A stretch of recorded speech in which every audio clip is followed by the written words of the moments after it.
Hello and good morning to my new video. तो इस video हम जानेंगे कि मेरा सिलेक्शन जो है डीएवी में कैसे हुआ। तो पिछले वीडियो मैंने देखा कि कुछ अच्छा रिस्पॉन्स आ रहा है, तो मैंने सोचा कि मैं अपना हॉनेस्ट रिव्यू दूँ कि मैंने किस तरह से ज्वाइन किया है। तो सबसे पहले तो जब इसका नोटिफिकेशन मुझे पता चला कि पेपर में निकला है, मैंने पेपर के थ्रू एडवर्टाइज देखा।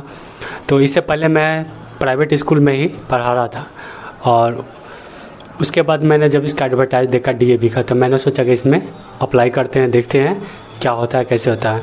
तो उस टाइम जो है मेरा बीएड भी कंप्लीट हो चुका था, सीटेट भी उस समय दे दिए। तो उस समय सीटेट जो ऑनलाइन होता था, तो ऑनलाइन एकदम इजी क्वेश्चन आया था, तो आराम से इजीली जो है सीटेट एस्टेट सब पास था मेरा।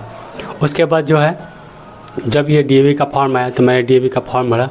उसके बाद जो है उसमें मोबाइल नंबर, ये फ़ोटो अपलोड करना, ये सारा चीज़ पूछा जाता है, आप सीटेट पास है कि नहीं है, बीएड है कि नहीं, ये सभी चीज़ कंपलसरी होता है। और मैंने सारा चीज़ भर के जो है 100 रुपये का पेमेंट करता है। उसके बाद जो है और नियरेस्ट, ठीक है, नियरेस्ट जो है ये सेंटर जो है चूज़ करने को मिलता है। फिर उसमें चूज़ करके मैंने कुछ दिन बाद जो है मैंने सबमिट कर दिया। उसके बाद जो है उसका क्या कहते हैं, एडमिट कार्ड है, एडमिट कार्ड दे करके मैंने जैसे ही सेंटर पे मैंने गया, डीएवी स्कूल पे ही इसका जो है एग्ज़ाम हो जाता है। मैंने जैसे कि इससे पहले वाले वीडियो में मैंने बताया था कि इसका जो है वहीं पे कंप्यूटर जो लैब रहता है, जहाँ पर बच्चे बैठ के देते हैं, लैब करते हैं, मतलब जब क्लास चलता है उस टाइम, तो उस टाइम जो उसी वेबसाइट पे एक वेबसाइट खोल दिया गया, उसी पे जो है एग्ज़ाम हम आसानी से दे दिए। उसमें जो है इंग्लिश पूछा जाता है आपका जो है, इसके लिए अलग वीडियो बनाएंगे। तो सबसे पहले तो मेरा जो सब्जेक्ट था वो सोशल साइंस था,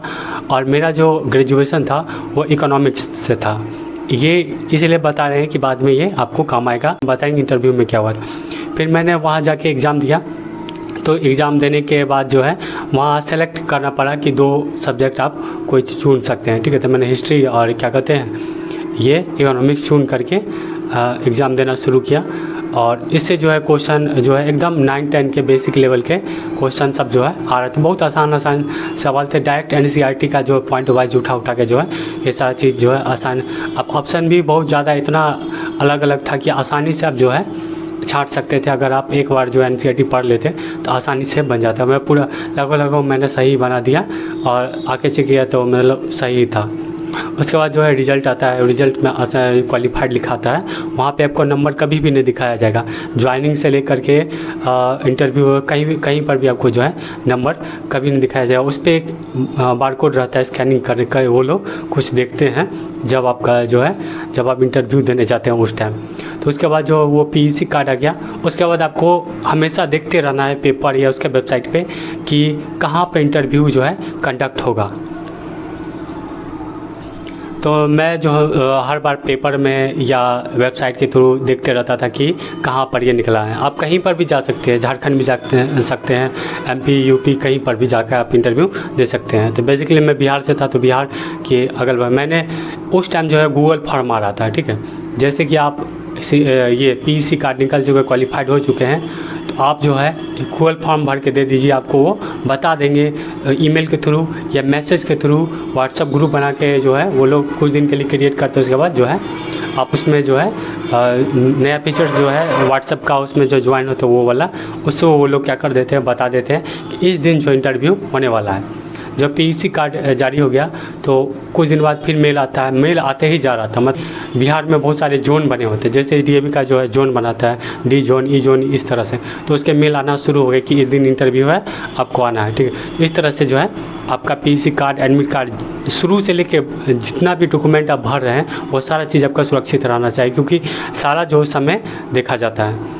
तो पीईसी कार्ड, एडमिट कार्ड और क्या कहते हैं जो ज्वाइनिंग के थ्रू जो है फॉर्म निकलता है, वो सारा चीज़ अटैच करके, और उसका जितना भी डॉक्यूमेंट है आपका ग्रेजुएशन 10th का मार्कशीट, ये सारा चीज़ आपको ले जाना है फ़ोटो स्टेट करा के और ओरिजिनल भी।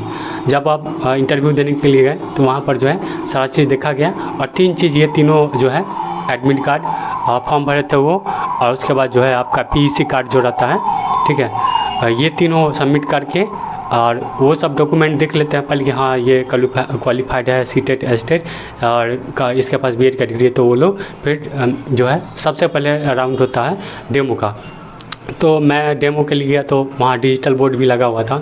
तो वहाँ पूछा गया कि can you comfortable with the digital board. Yes sir.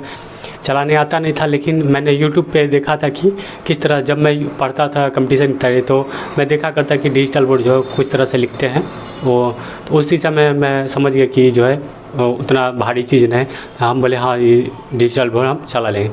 तो किस तरह से डेमो देना वो भी हम एक सेपरेट वीडियो बनाएंगे। सबसे पहले आपको जाके जो है डेट लिखना पड़ता है, सब्जेक्ट का जो है डेट लिख करके सब्जेक्ट देना पड़ता है, ये तभी आप जाके शुरू कर सकते हैं। ऐसे आप जाते होंगे पढ़ाने के लिए क्लास में तो उतना ये सब चीज़ नहीं देखते होंगे, सीधा गए टॉपिक लिखें स्टार्ट हो गए। लेकिन उस समय आपको जो है डेट ये सारा चीज़ मेंशन करना है। आप दिन लिखते हैं, दिन भी लिख सकते हैं। और उसके बाद जो है उन्होंने बोला कि कोई 9-10 का अगर टॉपिक है तो आप स्टार्ट कीजिए। तो मैंने 9-10 का इकोनॉमिक्स का एक चैप्टर जो है प्राइमरी सेक्टर, सेकेंडरी सेक्टर ये सब जो है स्टार्ट कर दिया मैंने, और आसानी से इजीली वे में समझाते हुए पढ़ाया। मात्र 5 मिनट में वो देख ली कि हाँ ठीक है। तो बोले ठीक है आ जाइए बैठ जाइए। उसके बाद जो है इंट्रोड्यूस योर सेल्फ ये सारा चीज़ पूछे। मैंने इंग्लिश में बताया my name is Amar, I am from this date, ये सारा चीज़ मैंने पूरा बताया। I am graduation from this, पूरा चीज़ मैंने बता दिया। उसके बाद बोले 1-2 क्वेश्चन पूछे तो मैंने वो भी बताया, उसी से रिलेटेड पूछते थे, वही चैप्टर से 9-10 का ही सिलेबस है। फिर बोले ठीक है आप सेकेंड राउंड के लिए जो है सेलेक्ट हो गए हैं। फिर आपको जो है फिर मेरा सेकेंड राउंड उसी समय हो जाता है।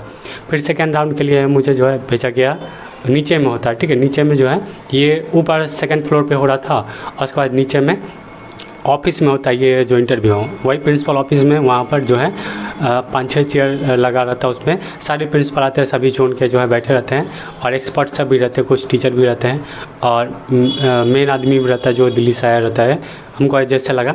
और उसके बाद जो है वो लोग जो है जैसे मैं अंदर इंटर हुआ, पूछ के इंटर कीजिएगा ठीक है। ये सभी प्रोटोकॉल होता है आपका जो है इंटरव्यू देने का, आप देखते होंगे। तो मैंने जब अंदर गया तो मुझसे पूछा गया कि यही सवाल सब 9-10 का ही एक्सप्लेन करने के लिए बोला गया, क्वेश्चन आंसर जो हम पढ़ाते थे पिछले स्कूल में, जीडीपी क्या होता है ये सारा चीज़ यही सब पूछा जाता था। क्या इसको इंक्लूड करते हैं कि नहीं करते हैं जीडीपी में, जीडीपी ग्रोथ रेट अभी क्या है, एक करंट सवाल पूछ लिया गया, और सारा चीज़ मुझे पता था, मैंने सारा चीज़ दे दी। फिर उन्होंने बोला कि क्या जो है 11-12 पढ़ा। मैंने कहा अभी मैं 11-12 में नहीं पढ़ा सकता, क्योंकि जो है मेरा मैंने अभी तक पढ़ाया नहीं 11-12 को, बस मैं 10 तक ही पढ़ा सकता हूँ। तो बोला ठीक है आप जाइए, आपको जो है कॉल जाएगा। तो उसके बाद जो वो लोग उस समय बताते नहीं हैं, तो मुझे लग गया था कन्फर्म जो है सिलेक्शन हो जाए, क्योंकि जितने भी सवाल पूछे थे मैंने सारा का सारा दिया था, क्योंकि बहुत बेसिक लेवल के सवाल थे 9-10 के, जो लोगों को पढ़ाना रहता है वही सब पूछते हैं, उतना भारी कुछ पूछते नहीं हैं। अगर हाँ हो सकता है कि छांटना रहता है तो वो लोग छांट देते हैं भारी। जैसे मैं पटना जोन में भी गया था इंटरव्यू देने, वहाँ पर एकदम बेकार सवाल पूछ रहे थे जो मैंने आज तक सुना नहीं था इकोनॉमिक्स से रिलेटेड, तो वहाँ जो है सिलेक्शन हुआ ही नहीं, मतलब सेकंड राउंड के लिए भी नहीं भेजा गया। लेकिन मैंने हर जोन में गया था, मुझे फर्स्ट सेकंड सब में सिलेक्शन हुआ था। तो उसके बाद जो सबसे नियरेस्ट पड़ा था मेरे घर से, तो वही मैंने ज्वाइन कर लिया, और इस तरह से जो है मेरा ज्वाइनिंग होता है। फिर मैं ज्वाइन करने के लिए वहाँ गया तो कॉल आया, ठीक है, कॉल आता है प्रिंसिपल के द्वारा, वहाँ के जो है इंचार्ज के द्वारा जो है कॉल आता है कि आपका जो है यहाँ पर क्या आप ज्वाइन करना चाहते हैं यहाँ इस प्लेस पे। तो हम कहें यस सर ज्वाइन कर, तो इतने तारीख को आ जाइएगा डॉक्यूमेंट लिख करके, ठीक। मैं जब वहाँ गया तो उस दिन डेट था 30 जुलाई। तो 30 जुलाई को मैं ये जुलाई बोल रहा हूँ, जून मई 30 मई को मैंने जाकर पूरा जो है डॉक्यूमेंट ये सब कर दिया। और उस समय गर्मी छुट्टी चल रहा था, तो उन्होंने बोला कि ठीक है आप 15 तारीख को जो है फिर से आ जाइएगा, यहाँ ज्वाइन कर लीजिए, क्योंकि उस दिन जो है स्कूल खुल रहा था। फिर स्कूल खुल रहा था तो उस टाइम भी मैंने जो है वहाँ पर गया। तो फिर उसके बाद क्लास मैंने देखा अलॉटेड है सारा जो है 6, 7, 8 इस तरह से अलॉटेड रहता है क्लास। तो उसके बाद जो मैं क्लास रेगुलर वाइज चलने लगा, इस तरह से मैं पढ़ाना शुरू कर दिया। उसके बाद जो कोई दिक्कत नहीं, इस तरह से मैं पढ़ाते गया। फिर जो है वो लोग सैलरी मतलब के लिए अकाउंट वेरीफाई करके ऐड वोड कर देते हैं, इस तरह से जो है प्रोसेस स्टार्ट हो जाता है।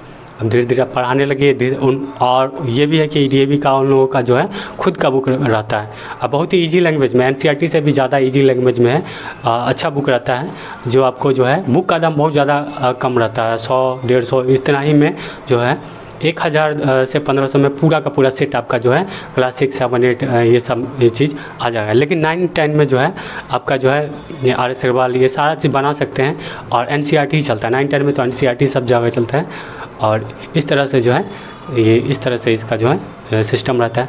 तो ठीक है, देखेंगे। अगर कमेंट में अगर कोई सवाल पूछते हैं तो उसके लिए हम अलग से एक वीडियो बना देंगे। ठीक है, थैंक्स फॉर वॉचिंग।